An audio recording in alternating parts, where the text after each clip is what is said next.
Hey everyone, it's Carlin. Now, some of you may remember that recently I posted an unboxing video of the new E14 Portable Monitor by HP, where I also gave my initial thoughts. Well, since then I've had a little bit more time to play around with it and, wow, where do I start? First of all, the actual screen on this thing is awesome.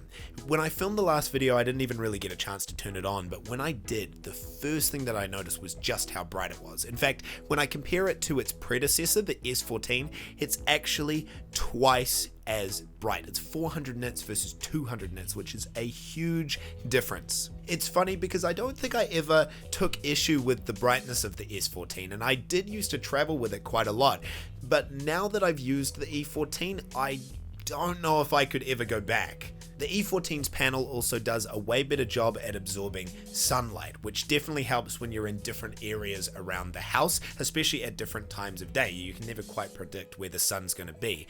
It wasn't quite as reflective, and so it meant that none of the windows were ever really any issue.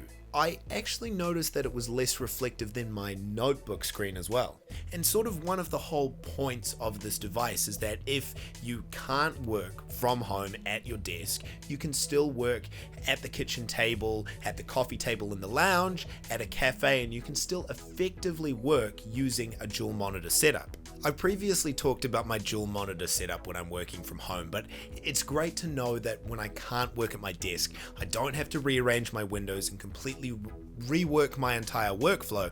I just bring my notebook and my E14 with me in my bag and I'm good to go. I do sort of miss the way that the stand on the old S14 would flip around and act as a cover on the screen, and it was still super thin, but the E14 is so much thinner that even when I am using the external sleeve and I put the cable in it, it still takes up almost no room in my bag, and it protects every single side of it. Oh, by the way, in my last video, I mentioned that the E14 was so much lighter than the S14, but I'll put the two weights of them on the screen side by side so you can just see how much lighter this new one has gotten. The new E14 has two USB-C ports on it, so it supports power pass-through, so you can essentially plug your charger into the E14 and it will charge your notebook as long as it's plugged in to that portable monitor, and it means that it's not going to take up both USB-C ports on the side of your notebook.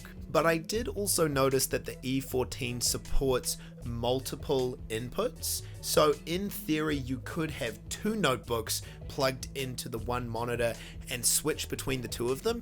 It sort of defeats the purpose of it because the whole point of this is that you can just pull it out and plug it in straight away. I wouldn't imagine anyone would have a sort of semi-permanent setup with two notebooks, but it does mean that you can have the E14 on either side of your notebook plugged into either port, so I guess that's still useful. Finally, I think it's probably worth mentioning that you can also plug it into your smartphone if it has USB-C. So if you have a Galaxy phone, it will support something like Samsung DeX. I guess this is kind of useful if you have videos on your phone and you want to watch them on a bigger screen when you're traveling. A few different applications like that, which is quite cool. But anyway, that is all from me, everyone. What are your thoughts on the new E14 portable monitor?